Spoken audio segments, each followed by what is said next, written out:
Okay, yep, for one more thing, let's do this. Let's take an image and age that image in the Camera Raw plugin. And like I said, not all the cool stuff is in Photoshop. I'm going to be quick here because I'm actually recording between thunderstorms, if you can believe that. It's quiet right now.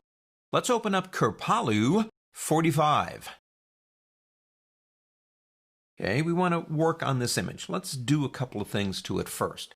Let's actually go into the Detail button in Sharpening. I want to sharpen it up. You say, well, why? Well, old images, remember what I'm talking old? We're talking images that were high chromatics like Ansel Adams, and there was a lot of contrast to them. So maybe this would help a little bit. But there is a trick here in using this. Now you can see, it's kind of hard to see, it's very subtle, but it is sharpening the image slightly. Let me show you a trick here.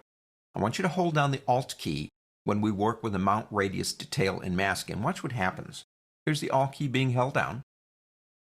It goes into on a Mount Grayscale. It is easier to see what sharpens and what doesn't when you are in grayscale.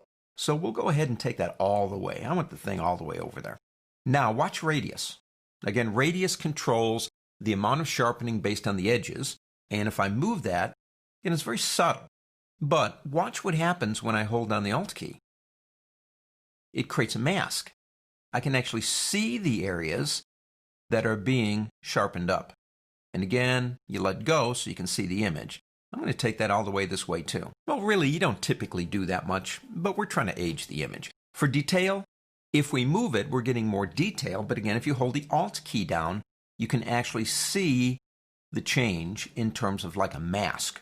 And speaking of masking, masking controls the areas that actually get the sharpening and try not to sharpen areas that are larger, smoother areas. Watch what happens when I hold the Alt key down for the mask. The areas that are black will not be sharpened. That's what a mask does, and this is a beautiful way to see it. That almost looks like a really neat watercolor, actually.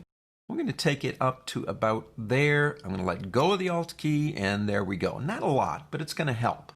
Now, let's go to this button right here, and let's put this thing into grayscale.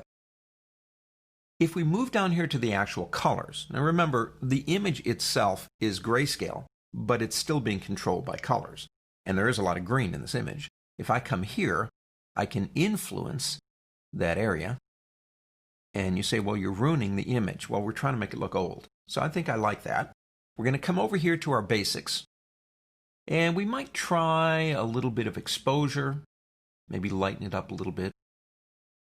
And if we come all the way down, I want clarity all the way over this way. And again, it gives it more of that effect of being an older image, at least in my opinion. Let's come over to this button right here, FX. Let's add some grain to this. So we're going to make it grainy, make it look old.